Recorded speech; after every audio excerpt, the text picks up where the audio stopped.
This fella Ronaldo is a cod. Arsene Wenger's been in Japan for a year. He doesn't know anything about English football. I will love it if we beat them. This is football heritage.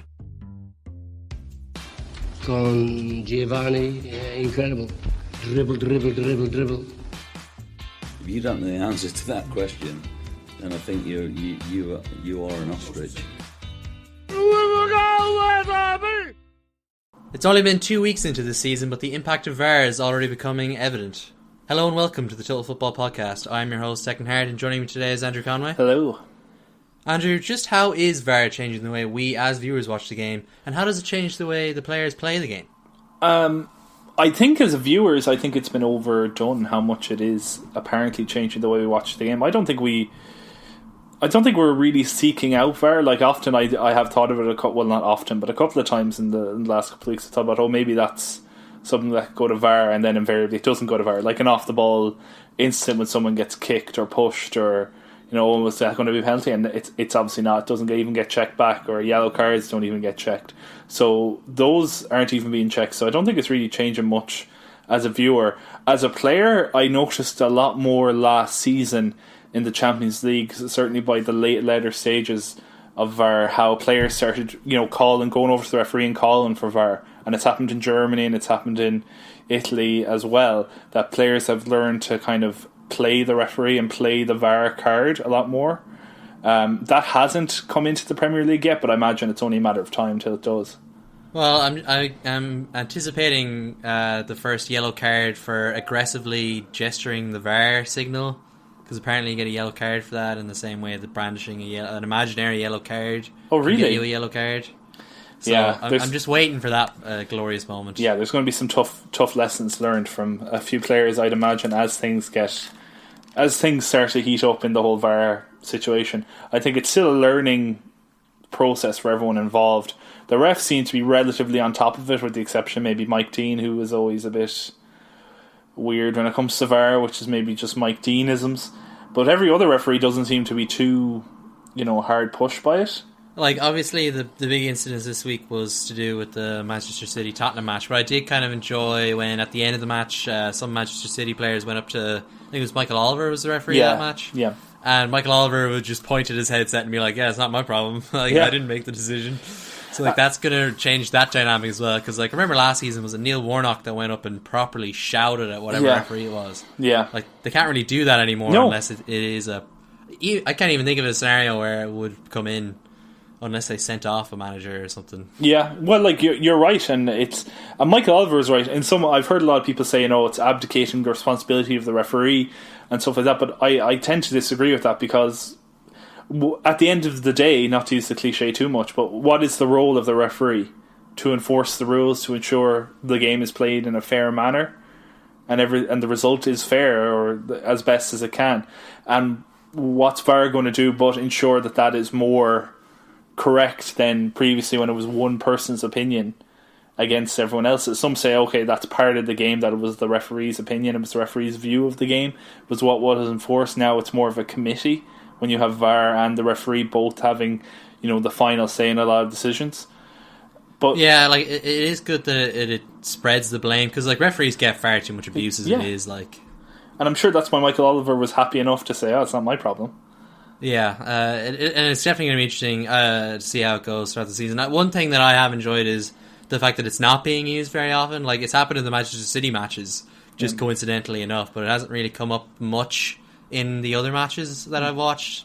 I know there was a couple of goals disallowed here and there, but no major incidents here in other matches. Yeah, and some of them it's just a standard, a rigmarole to disallow a goal. Everyone is expecting it to be disallowed anyway, because it's offside, or the team just played on and everyone knew it was kind of offside.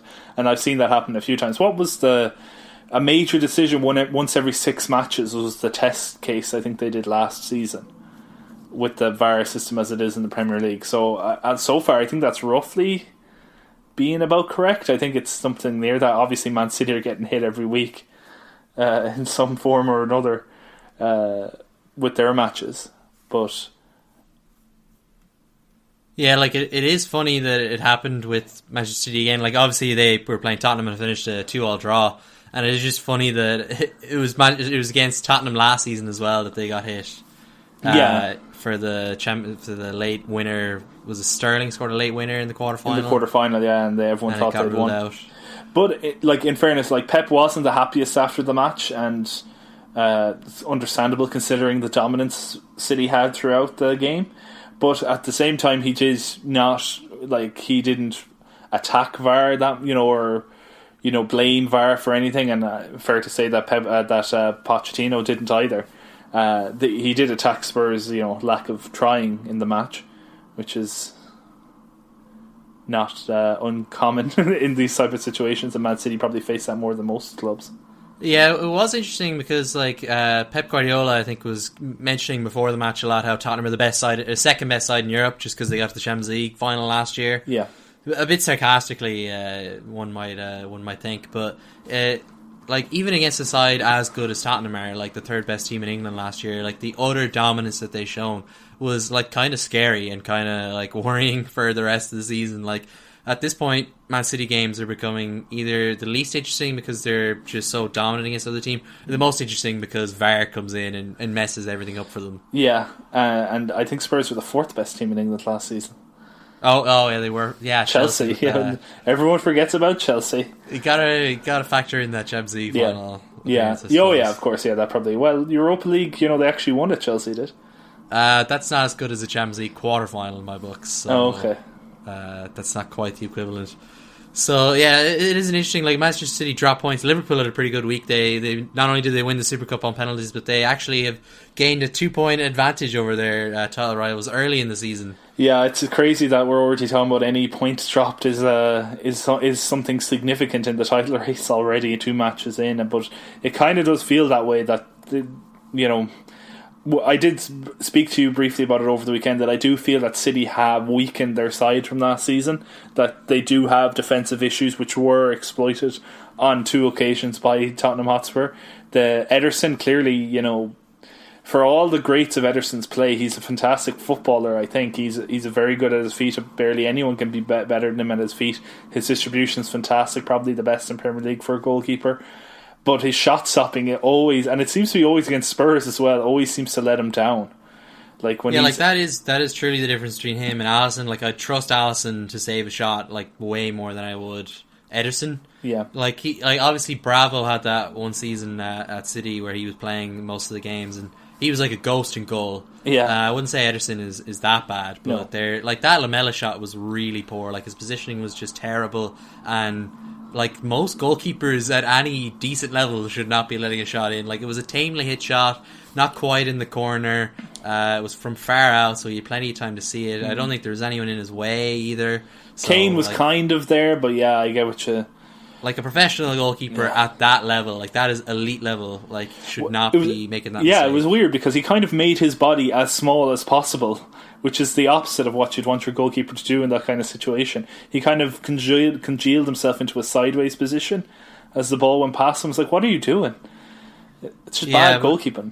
That was kind of the one low point in an otherwise phenomenal performance from them. And it is, we talked about in our preview last week, how it is a bit weird that we're already thinking about who plays first and who plays second in the title race. It's the second week of the season. Yeah. Maybe the fact that Liverpool did pick up the 3 points was already playing on Manchester City's mind a little. Well, they are playing Spurs, as you said, the third best team in England last season, so it was a lot different than Liverpool playing Southampton.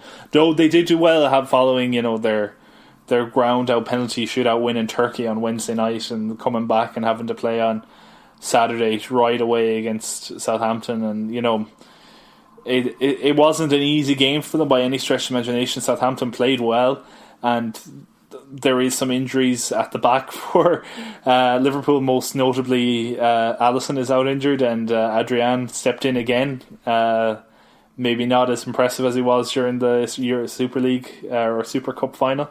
But even Adrian was not at full fitness either because of that weird injury he picked up in the aftermath of that final, where a fan got onto the pitch and actually slide tackled Adrian. There were concerns that he wouldn't be fit to play, his ankle was swollen, but he did play, and I think that maybe did affect his performance. And that's why he kicked the ball at Danny Ings from 2 yards. That was pretty funny. Like, that was up there. I saw a lot of side-by-side comparisons between that and Loris Karius in the Champions League final with Karim Benzema's goal, where it was very similar. They kind of just passed them the ball. Not quite as catastrophic, though, for Adrian, considering it was a consolation goal in a Premier League game that Liverpool won as opposed to a Champions League final that they lost. Yeah, I suppose he has that saving grace, but I wonder how many more matches he'll get. You know, what was the quote you had about Klopp in the... Oh, I don't have the specific quote on me now, but he said something along the lines of... he compared Adrian to Alisson, saying, he made all the great saves that Alisson would, so it was good that he made the same kind of mistake that Alisson did, because Alisson made that mistake against Leicester, I think, this time last year. Yeah, so it was par for the course was Klopp's analysis of that. Yeah, it was. That was not Adrian's finest moment, but he did get the win in the end. Yeah, it's a moment he doesn't need to dwell on. He can forget about it, I suppose. But then Frank Lampard's Chelsea will be dwelling a little longer on their 1-1 draw against Leicester City. Just a worrying performance, I thought. They look tired and haggard in certain positions, and it's not unsurprising considering the age profile. Like, I think Chelsea put out the youngest side they've put out in a very long time last week. I think wasn't it the youngest side in the whole Premier League last week? It was Man United with the youngest side last week, but Chelsea had the 5th youngest. Yeah, side, so it wasn't too. It was still like 25 years old. Yeah, but it's funny because there's certain players in that like group of 11 that are keeping the average age down. The likes Pedro. Of they're keeping it down. Like Mason Mount and Kepa and Christensen. You know, these players are a bit. Zuma. Zuma. These players a bit on the younger side, and then Pedro and Azpilicueta and a few others that are still lurking around the Chelsea team, really pushing that average age up. There were some chances, they created chances earlier on, but they just kind of tired as the match went on. It was like, if this doesn't work in the first few minutes, it doesn't work. Yeah, like they played in the Super Cup as well, so there is excuses. They had that going against them, I suppose. But it was very similar to the way they ended up playing against Manchester United. Like against Manchester United, they started like a house on fire. The first 10 minutes, they were all over the place in the good way, like chasing after the ball, winning it, creating a couple of chances. Like Tammy Abraham hit the post 5 minutes in, and then Mason Mount scored this week 7 minutes in. So like they clearly know how to start a game, but it just feels like it kind of reminds me of Solskjaer's first few games when he was at Manchester United, when he became Man United manager last year. But he won those matches. like Man United, they would start off very quickly, and then they would also very quickly then fade because they weren't used to running so much. But the difference was Manchester United just were that bit more clinical and were able to see out those games because they won a few of those comfortably enough. Whereas like Frank Lampard is winless so far at Chelsea. They lack that clinical edge that top teams need to grind their way towards top 4, because like it is a long season, you can't play well every week, so you need to just get those matches where you just fluke your way almost to a 1-0 win. And this is that kind of match that Chelsea really needed to get the result in, because Frank Lampard can't go winless for very long, and like it is at home, it is his first match at home as well. There was a decent atmosphere. Like it is a weird situation at Chelsea because obviously he's a club legend, so the fans are behind him. But like, I'd be very curious how supportive they would be of this manager if it was literally any other person. Unless beige covered John Terry in the crowd. Yeah, like it is curious. Yeah, I get what you mean with it. Like, as we've been told many times at this point, Frank Lampard has been guaranteed he'll be manager this time next year, so he can do whatever he wants this year, supposedly. And based on the owner's lack of interest in recent seasons, it appears that could well be the case come the end of the year, that he's still there. But I agree, there is a lot of worrying signs in there. He did. In fairness to him, he didn't switch away from his quote unquote philosophy. He is playing an open game. He is playing with a number 10 with a Mason Mount, who did score in this match, though there's a lot of fanfare. Mason Mount scoring on his home Premier League debut in the Premier League and blah blah blah, but he scored because of a horrific mistake that left him with a one-on-one opportunity from inside the box. Like, it's not the hardest goal to score in the world. Most of us would actually have a go at putting him past a keeper from that range, and he managed to do it in fairness, but like Chelsea created very little after that. They didn't, really add much to the team and much to the game, and they really fell back. And Kante was there, he was doing his bits defensively, so that kind of kept him in the match, and he obviously has a point to prove against his old club as anyone would in his shoes. But it is a worry that they become reliant on their defence, and as last season proved, their defence isn't the strongest, and they've got rid of, Rudiger is still not back, and they got rid of David Luiz, so eventually these young kids who Zuma actually had a terrible weekend last week, it could happen more than once during the season. And as you made a point to me, if it wasn't for poor finishing from Leicester City, they should have run away with this match. Yeah, I just want to go back to a point there. Like you mentioned Mason Mount as well. Like it is an interesting contrast seeing James Maddison for Leicester on the other side of the pitch. Because it's not often now these days that we see two players playing in such similar positions, in such similar styles, in the number 10 role. And Maddison, he started slowly in the way that Mount started really quickly, and while Mount faded, Maddison then grew more and more into the game. But for the fact that his link-up play with Vardy just seemed a little off sync. Maybe the fact that Jose Perez was in there as well. They're not used to Perez as that kind of third factor. Maybe that will grow as the season goes on, as they play more minutes together. He was really impressive. Like he had he fashioned a really good chance basically by himself, that he just blazed over the crossbar. If he maybe hit it a little softer or something, it took an extra second to look up, and he might have got the winner there. And Leicester definitely looked like the more likely side to get a winner there at the end. And I think it was Adam Hurrey on Twitter put a picture up of an out of context Frank Lampard's Chelsea thing, where it was like in the 94th minute, Leicester were 2-on-2 with both of their players in behind the Chelsea defenders.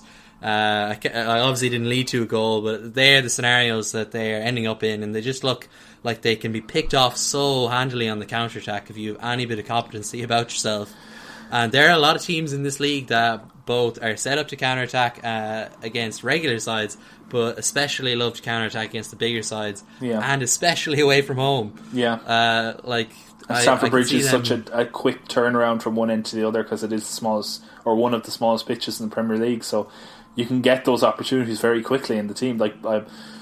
Teams have done it to Chelsea in the past, even better Chelsea sides.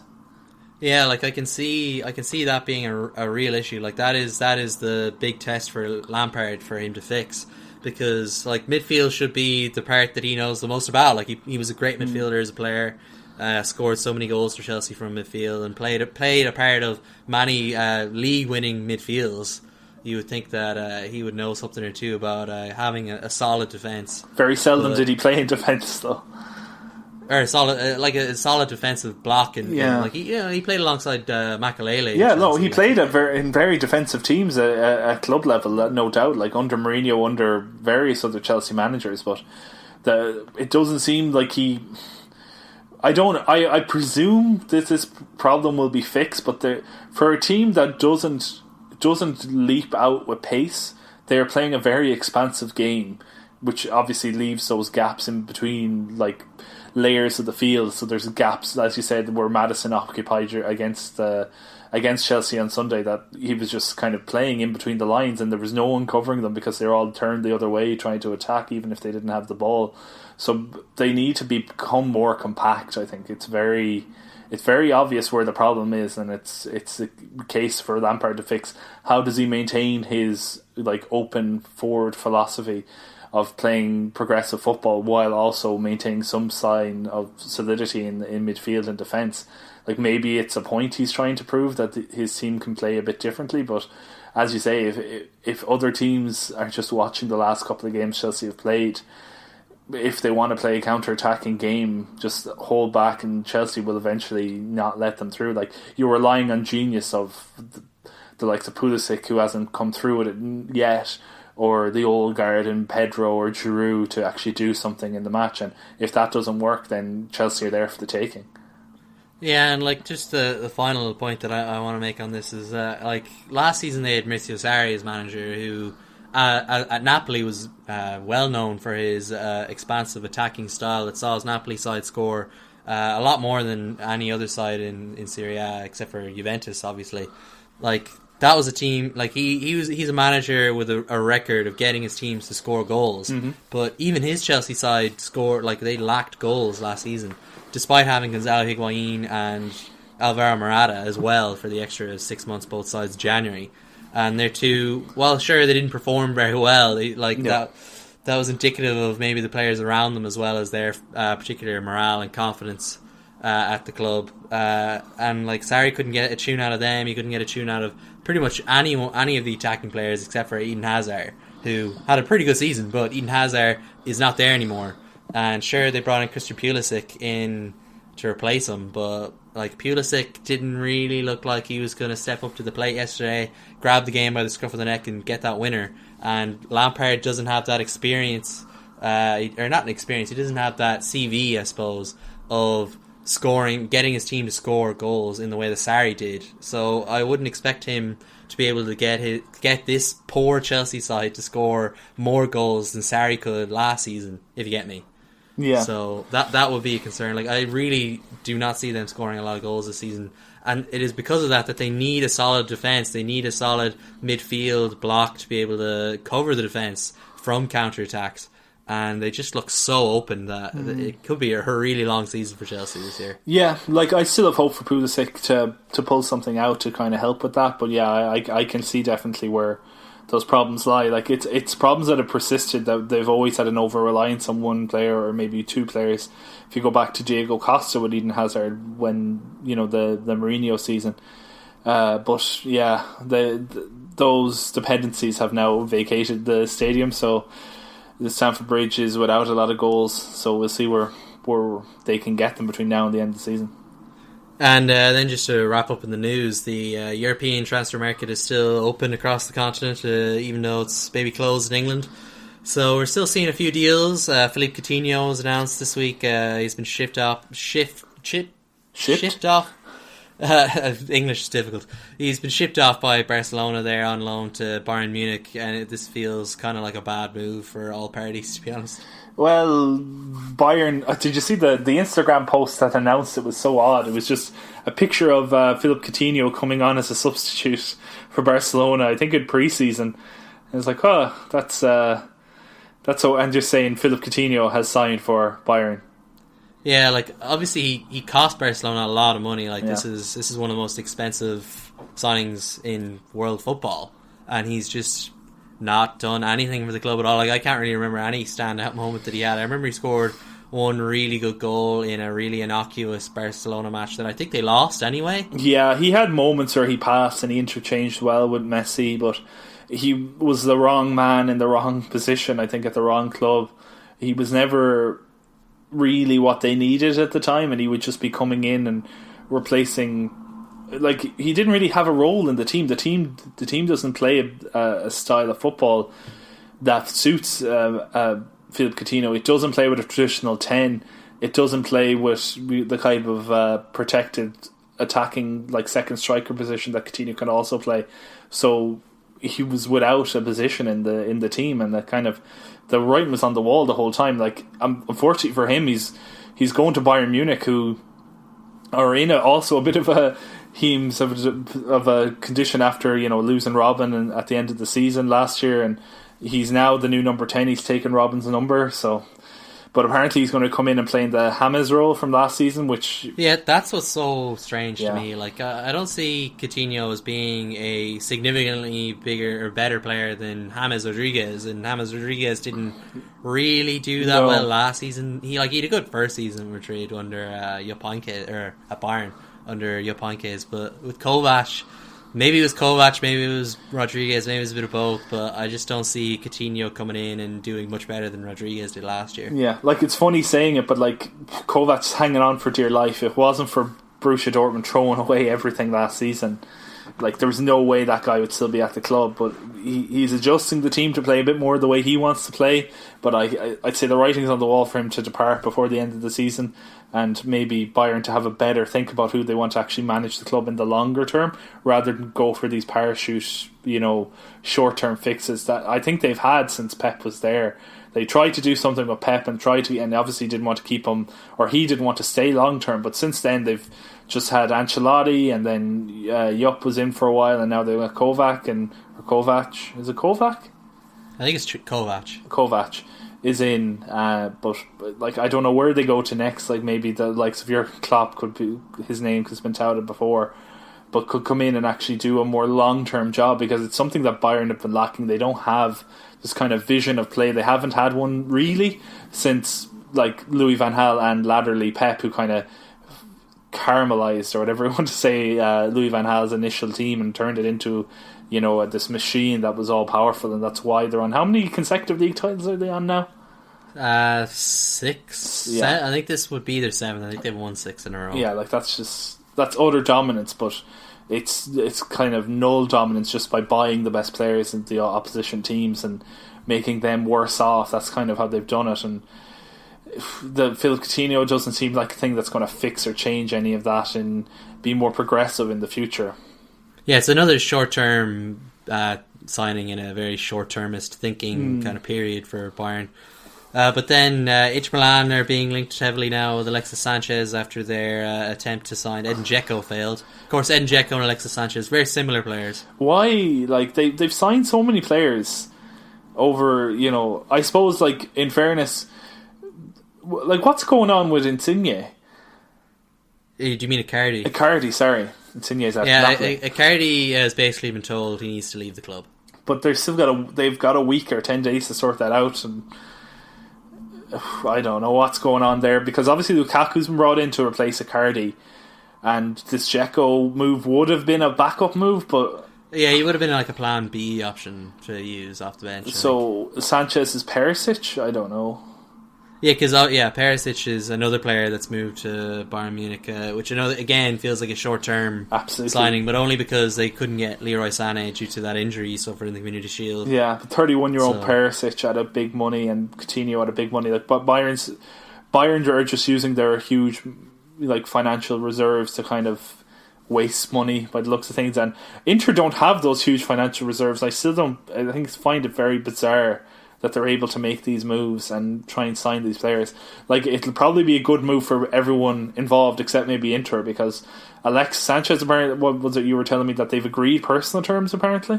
Yeah, it's been reported that he's agreed personal terms with Inter Milan, and then it's basically a 15 million loan fee, I think, is what they've offered Manchester United. And Manchester United just haven't rejected or accepted that at this stage. Like, it would be a weird one for United, because they are a bit lightweight up front this season. Like Rashford, Martial. Who else is there? They've Daniel James as well. Yeah, Jesse Lingard. Jesse Lingard, who's, you know, would you consider him as a centre forward striker option? Not really. Yeah, not really. But Sanchez, would you consider him a centre forward striker option? I'm not sure anymore. So I can understand why United, just to have the bodies and senior players, but if he is like that kind of distracting figure in the dressing room, and he has that huge financial burden that United are trying to get rid of. How much did he cost a week? 400, 500,000? About 400 grand a week, I think. But that number changes every week or so. Enormous, hard to nail down. Like, enormous money. Yeah, it's absurd. It's completely destroyed the wage structure at the club. Yeah, so maybe getting him out of there might make everything a bit more harmonious. Yeah, like the fee or the deal that they proposed to Man United would mean that Man United still pay a portion of his weekly wages. Yeah, but it's not been stated just how much of a portion that would be. He could go. It might suit him. Like, he's used to Italian football. He played for years at Udinese. That's what got him his big move to Barcelona back in the day. So maybe a return to that kind of slower pace of football might suit him at his advancing age. Although, you know, fitness shouldn't be an issue with Alexis Sanchez, but maybe the drive and motivation and hunger might be the problem. Well, like, for the last 2 years, he's just reminded me of when Wayne Rooney was kind of in that very similar period of his career, where he was just winding down. He was still young, but he was just off a cliff because he'd actually been around longer than most players who'd been at his age. Yeah, like with Alexis Sanchez, and I suppose with a lot of South American players to some degree as well. Like, there've been 5 Copa Americas in the last 7 years or something like that. Like, that's a lot, and there's another one again this summer as well, or next summer. So that's just a lot of running on those legs. Like, so it's not a surprise that Sanchez has kind of fallen off a cliff to some degree, and it is kind of sad because he was such a good talent. Like he kind of fell off. I think the start of his decline did happen at Arsenal, but it was the end of his time at Arsenal. Like, he was very good at Arsenal. It was very crucial to their kind of FA Cup wins, their few FA Cups and their good Premier League performances. And then just finally in the transfer window, this is not about necessarily a move per se, but a lack of move. It seems like Gareth Bale will be staying in Real Madrid after all. Yeah, he made a surprise cameo there at the weekend for some bizarre reason. He's back in the squad. I don't really get what they're doing at Real Madrid. Obviously, they couldn't find a buyer that was, agreeable to them, for the lack of a better phrase, because I know those bids came in from China. But I think the problem with the offers from China is that they weren't willing to pay a fee for the player. They were just willing to pay his wages. Yeah. Which Florentino Perez was like, well, wait a minute. If you've got all this money to pay his wages, surely you've got a bit of money to pay me. Yeah, but now he's scuppered the whole thing. Yeah, now he has to just pay Gareth Bale's wages and not get the fee at the same time, which is probably a cop out. Like, they're still recovering. Like, in fairness to Real Madrid, they're having got rid of Ronaldo off their wage books last year. They're probably still in a good position, or they're probably still in the surplus over that.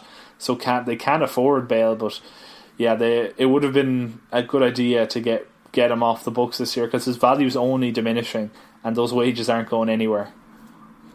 Yeah, like apparently it's Zidane now has come out and said like he is in the side, he's to be used in the squad, and it's similar with James Rodriguez, who was flogged out, was about to sign for Napoli at one point, and that fell through because of a disagreement on the fee, and then he was about to go to Atletico Madrid, and then all of a sudden Real Madrid lost 7-3 to them in a friendly over the summer and decided, wait a minute, we can't sell any more players to this team that just beat us. Yeah.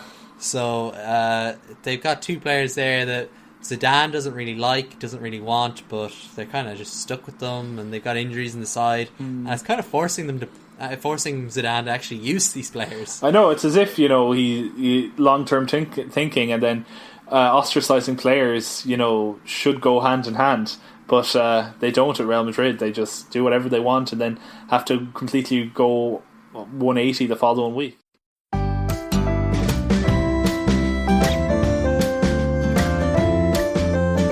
I'm so happy, believe me. I'm so happy. Happy New Year.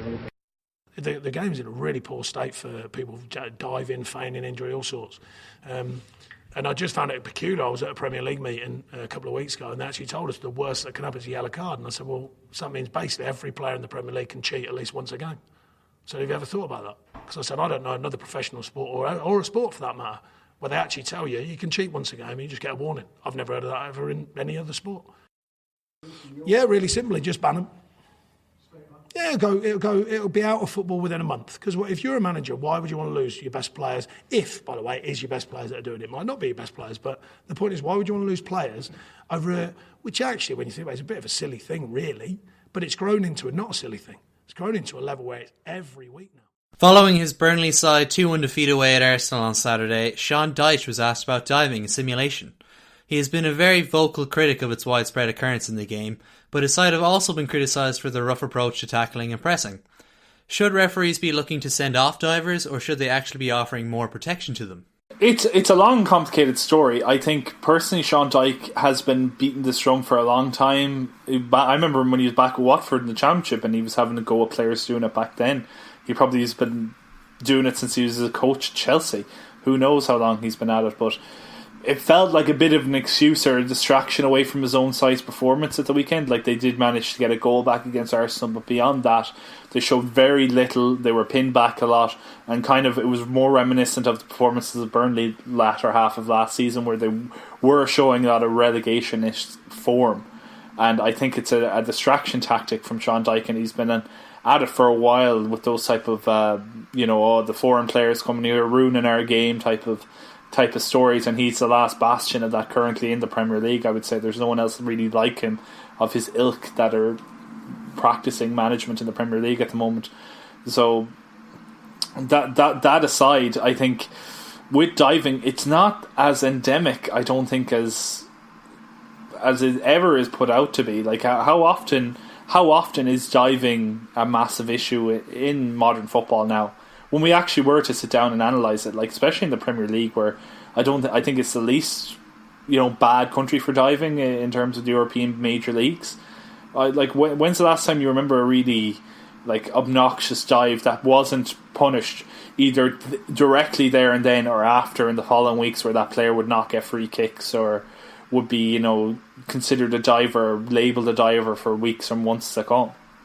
Well, that was actually one of the minor rule changes that came in, I think 2 years ago now, that has, I think, kind of just solved the issue to some degree in a really quiet way. Because remember, was it Arsenal against West Brom? I think there was a penalty for Arsenal where the player dived. I could be getting this picture completely wrong. There was some instance 2 years ago where a player dived, and then it was reviewed during that midweek by 3 independent panelists, and then they ruled that person did dive for the penalty, and they were suspended for 2 games in the league. Yeah. And that I think is the only instance where that has happened, where the player's actually gotten the suspension, because I think once that happened, everyone decided, okay, we can't really get away with diving in the penalty box anymore, and thus it's not worth it. It's not worth getting a 2-game suspension just to maybe get a goal from a penalty. And I think diving outside the penalty box isn't necessarily as big of a problem. Sean Dyche called it cheating, but you get a yellow card for a foul, that's cheating as well. I don't see why we need to send off people that dive. Yeah, I think it's a bit bizarre for him to say, every player gets one go at cheating in a game. I don't know that in any other sport, but the whole, a foul is a form of cheating most of the time.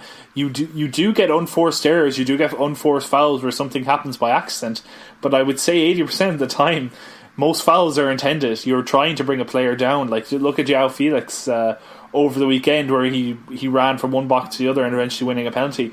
He was those guys trying to bring him down 4 or 5 times in the course of that run. We're all trying to cheat. We're all trying to break the rules. We're all playing unfairly. Yeah, that's kind of where his wording in that answer kind of just baffles me a little, because diving, I know a lot of people get really riled up about diving, but I never really saw it as that big of an issue, because they're professional footballers, they want to win, and sure, it's maybe not the most morally correct thing to do to try win in this way, but they're going to try win in any which way they can. I think it was Diego Maradona brought up football as a game of deception, and that is diving in the penalty box to win a penalty is almost the ultimate deception, besides maybe the hand of God. That's a pretty good deception right there. Yeah. But I think as long as referees spot it and yellow card the offender for it, which we spoke about last week, as they've started doing it now, possibly because of VAR, possibly because it's a directive, who knows, maybe it's just because it was the first weekend of the season. We'll see later as it plays out later in the season. But as long as the player gets the yellow card, I don't see it as being that big of an issue. And even then, if you get a free kick out of it from the 50-yard, from the halfway line, it's not the biggest footballing crime in the world either. No, it's not. But that's what brings me back to a point, is there's some ulterior motive, similar to last week when we had Pellegrini talking about how Man City were going to get free kicks, or they weren't being given free kicks against Man City, even though they were rotationally fouling. You remember that whole thing? It was an excuse, a prepared excuse, that Sean Dyche came in to those post-match press conferences angry, and he had these reasons ready to be angry, because he was vexed throughout the match, but he had no solution for getting outplayed as he was on the day. And if really that diving was not an issue during that match against Arsenal at the weekend, really wasn't. I can't really think of any situation that was a major source of acrimony for him to make him go out and make those statements. It was definitely something he had cogged already, and already concocted in his head. Much worse than that was probably his own team's performance in terms of their physicality, and not that there's necessarily anything wrong with their physicality, but if his players had been a bit cuter about what they were doing, and they were very cute in a lot of ways, maybe he wouldn't have had as much complaining to make about diving of the opposition. Yeah, and that's where I think a lot of this becomes a really interesting debate, because obviously, like the question I posed to you is, should they be offering more protection to the divers, which is maybe sounds a little ridiculous, but when you actually think about it, like I always go back to these two players, Wilfried Zaha and Eden Hazard, players who maybe have a reputation for going down a little easily, but they're also two players that get tackled way more than the average footballer, and like the evidence is shown on their legs every weekend, like where they're bruised up, they've got strapping around because they're getting kicked all over the place and referees are doing nothing to help them. So I suppose the easiest way for them to maybe actually get a bit of help from the referees to go down that bit easier. Like that's why they like dive, because you know they go down easily, they go down to the ground very quickly because they would rather that than get kicked. Like you invoked the name of Diego Maradona earlier on. Like Maradona used to have to wear pads all up and down his legs because the amount he was kicked during his career. Chris Waddle, I brought this up before. Chris Waddle's made it when he played in England and when he played in France. He used to get fouled in the first couple of minutes a few times of every single match he ever played because he was identified as a skillful player beforehand, and the job of at least one player in the opposition was to give him some manners, kick him up in the air and stuff like that, which Sean Dyche's Burnley players were doing to, say, more talented players than Burnley had as well at the weekend. So there is something to say, like that maybe those players would go down and maybe invoke a yellow card quicker if they do make a bit of a meal of a obvious foul. Plus, there's the other thing that advantage is not a rule that is often played very well in football, in soccer. It really isn't.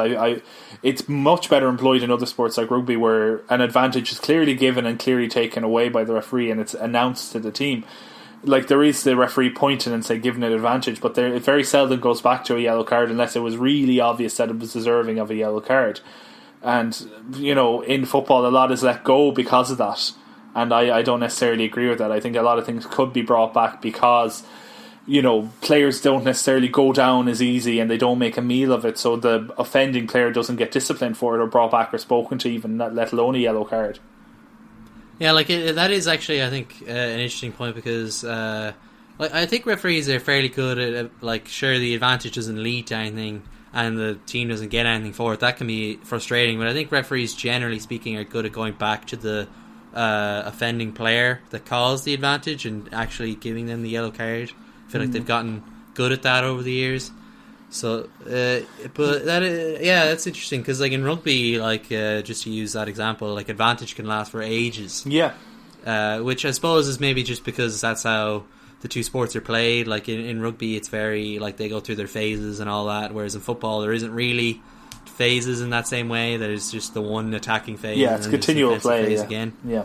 There's a lot more transition. Basically. Yeah, and it's fair enough. They're not directly comparable, but maybe a bit more clarity on when advantages start and end would be, you know, much appreciated. Especially because that's actually gotten less clear over the time, because usually you'd see, like Mike Dean was the most obvious one, they throw up the two hands while they're running, which always looked kind of awkward. So they've now just let them throw up one arm, and now some referees just don't even bother keep the one arm up much.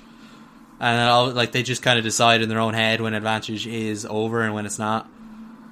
Yeah, you see, it's not the best system, I think, and it's something that has to probably be reviewed in the coming years, and I can imagine it will be reviewed in the coming years. And it's interesting as well because like we didn't really cover Spain yet because we're obviously waiting for everything to come back before we really delve into the European football.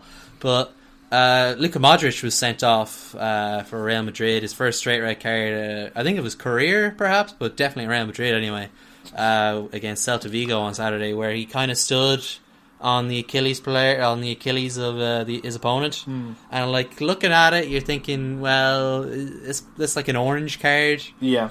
But apparently this is a directive in Spain, at least, that like any kind of stamping on any part of the body is just a straight red card now, and it will be reviewed by VAR. Yeah. So it's another interesting aspect of this whole like kind of rough and tough of the sport that we're looking at. Like, yeah, and I think that's like, while I agree that maybe a straight red card isn't warranted all the time for those type of challenges, if that's what they've decided they want to do to excuse the pun, stamp out a certain type of tackle or challenge or injury from occurring, that is what has to be done. And to go back to Sean Dyche's original point, maybe disciplining players and giving red cards will adjust behaviour very quickly.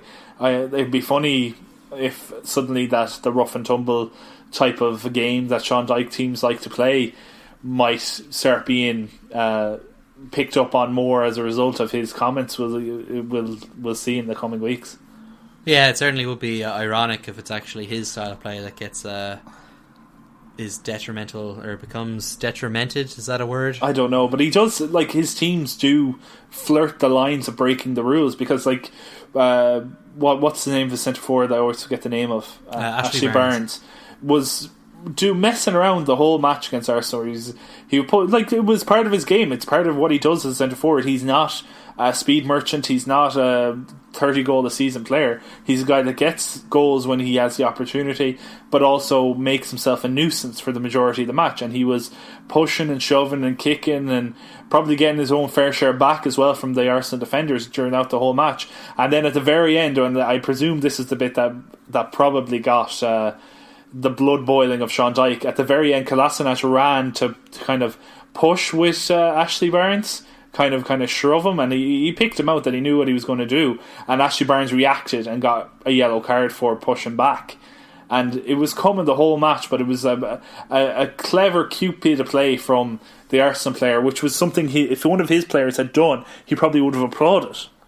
So yeah, and just to bring it all the way back to where we started this whole show, like with VAR, it's going to be interesting to see like how much that actually starts picking up on these kind of incidents. Yeah, I'd like to see it pick up more, at least in the kind of post-match analysis. So maybe that if they do go back and start analysing how they're doing in performance-wise and what they're picking up and what they're not picking up, that maybe these little slight rule breaks, while innocuous most of the time, they do tend to make the game a bit worse.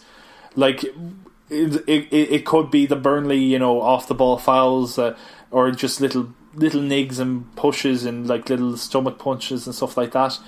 Like niggly tackles like that are they're not the worst thing about the game. But on the other hand, people are complaining about Man City's rotational fouling, and if it picks up on one, it should pick up on both.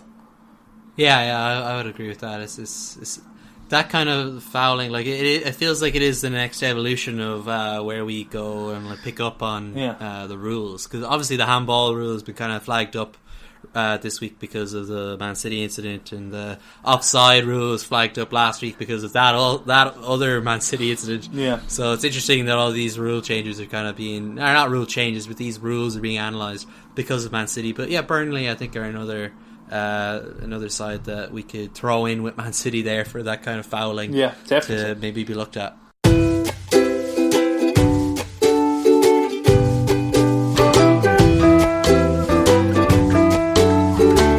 the rave scene as well, that was a big era for me.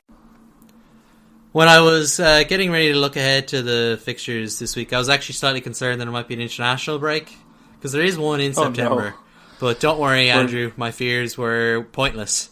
We're still a couple of weeks away from that ridiculous international break. And actually, we've got a pretty interesting set of fixtures coming up next week. The big one being Liverpool versus Arsenal. How do you see that one going? I can only really see the home victory in that for Liverpool, because despite Arsenal's improvement this season, Liverpool are they are the second best team in England, and I don't think Arsenal are quite there yet, or quite that close to them as yet. They have started well in the season, but Liverpool are still that much better, and there's not much to tell me that. What was it, 5-1 the last time they met at Anfield last year? Yeah, despite Arsenal taking a 1-0 lead in that game, I think.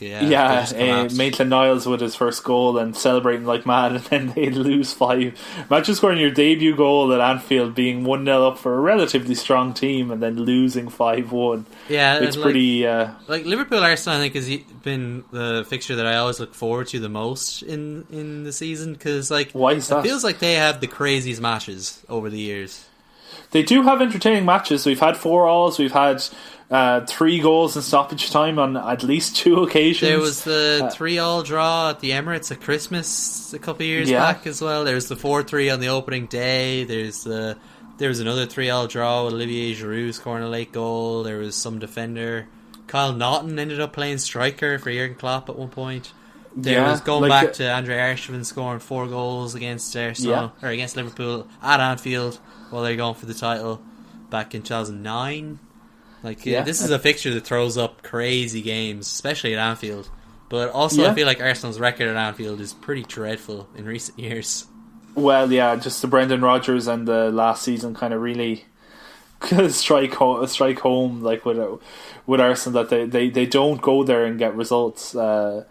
And I don't, as I said, for all they've had in positives over the summer and over the first couple of weeks of the Premier League season, I still see it as probably a Liverpool victory, even though Liverpool, against, say, so-called stronger teams, do not perform the best oftentimes, certainly in the last 6 months or so. Like the Man United match comes to mind, and even the Champions League final also comes to mind, and the Super Cup final, where they played against English teams who were of a higher calibre than the rest of the league, and they've struggled at times because their team isn't sitting back the whole time, which kind of, the team sitting back against Liverpool kind of makes them come on and press very high and gives them a lot more onus to kind of get at teams and make them make mistakes, and the bigger teams don't necessarily make the same mistakes. Yeah, this is, I don't want to build this up too much or hype it up too much, just in the off chance that it ends up being a drab 0-0 draw. I don't want to get expectations too high, but just thinking about it, that's a good point about Liverpool, that they've not played as well in the big game, especially, which is interesting because that was Klopp's trademark when he first arrived at Liverpool, that they would lose to the lesser teams but beat the so-called bigger teams. But Liverpool defensively have been that bit shakier at the start of the season already. They haven't kept a clean sheet in their first 3 games. They've conceded 5 already. It's 5? 4? 4 already. Adrian, obviously in goal, is not as good as Alisson, which is a pretty high bar that Alisson is setting. And Arsenal also defensively not very solid. Maybe a little bit more solid than last season, but that's they set a very low bar last season. And maybe we'll actually see a first start for Nicolas Pepe, which would be very exciting.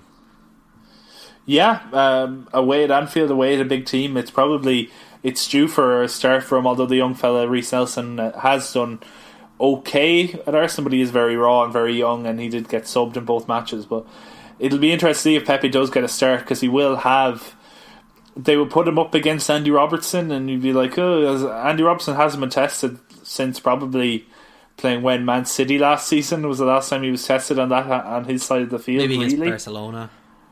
Yeah, obviously Messi, and Messi did show him. But it's been a few months, and necessarily without saying that someone of that caliber has really come up against him, and without having a huge amount of defensive support in front of him, it will be a handful for him. And will that debilitate Liverpool going forward the other side?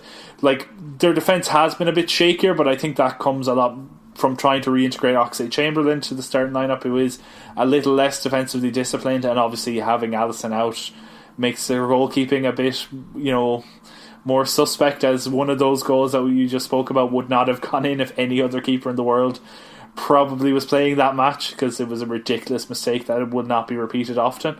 So they are a bit shaky, but and they are against a strike force, at the moment.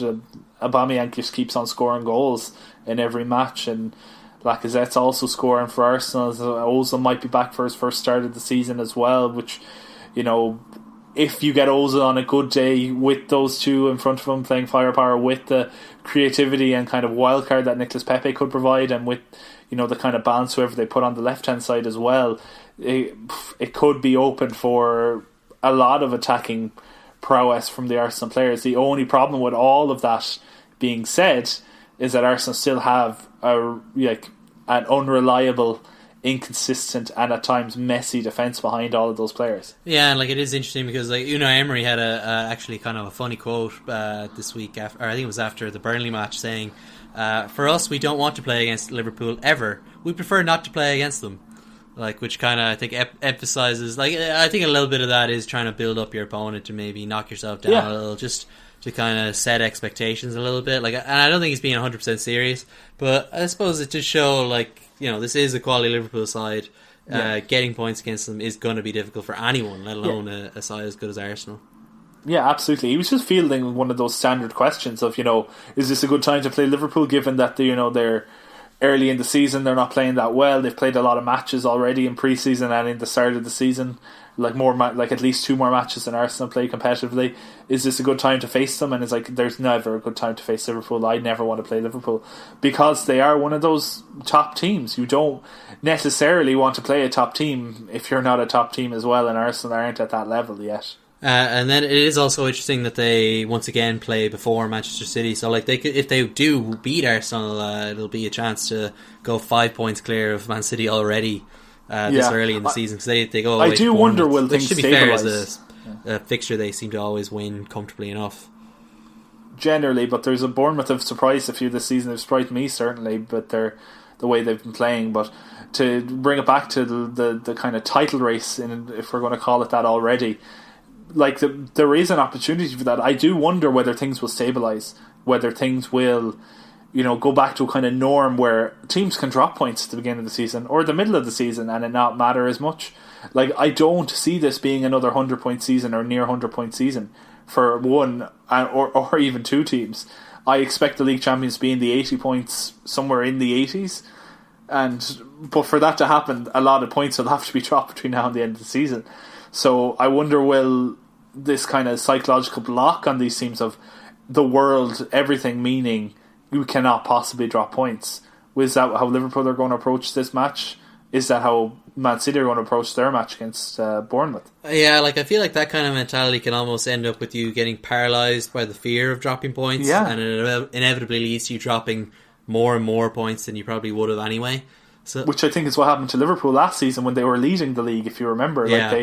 They kind of couldn't cope with that. But then once they were in second again, they won every single match between then and the end of the season, or at least didn't lose any matches. Yeah, it really is interesting. It does feel like we've just picked up where we left off, and it felt weird that Man City dropped points, even to a side like Tottenham at the weekend. So, which is slightly concerning for me. I think. But it felt kind of weird. It already sort of feels like, that's advantage Liverpool, even though this is their first big test, whereas it was Man City's big test last week, the first one. Yeah, well, and I still would hold up the notion that Man City would still be my favourites because they've done it before. They have the experience, and Liverpool have history in dropping these points from a leading position, and even though they are ahead right now, and even though they could extend it further, at least temporarily over the weekend, I don't see them being able to maintain it in perpetuity for the whole season. Yeah, and this bring it back to the Liverpool-Arsenal match, should be at least an entertaining one regardless of result. Oh, absolutely. I expect goals. Oh, yeah. I would hopefully expect goals as well. The strike force of Arsenal and the absolute hames of defence they have has to lead to goals at both ends. Yeah, Arsenal, the true entertainers of the Premier League this season. Yeah. That'll do us for this week. Obviously, Manchester United have not played Wolves yet, so that's why we didn't really bring them up. If you're listening to this after that, and I feel like we got through. What a 10-0 victory for Wolves. Yeah, it was incredible. Solskjaer's already been sacked. I know. Exactly, the prophecies come through. Yeah, very early actually. I would have thought it'd be a little later than that. But thank you for being here, Andrew. Thank you for having me, Declan. And let's sit back and relax and enjoy this week of feast of fixtures we've got ahead of us. Oh yeah. And thank you for listening. Thank you for listening. If you enjoyed this episode, then don't forget you can tell family and friends about the show. Spread the word of the Total Football Takeover. You can also follow us on social media at the TF Pod on Twitter and Total Football Pod on Instagram. We can also be found on podcast services including Spotify by searching Total Football Podcast. The more the merrier. That's what we always say.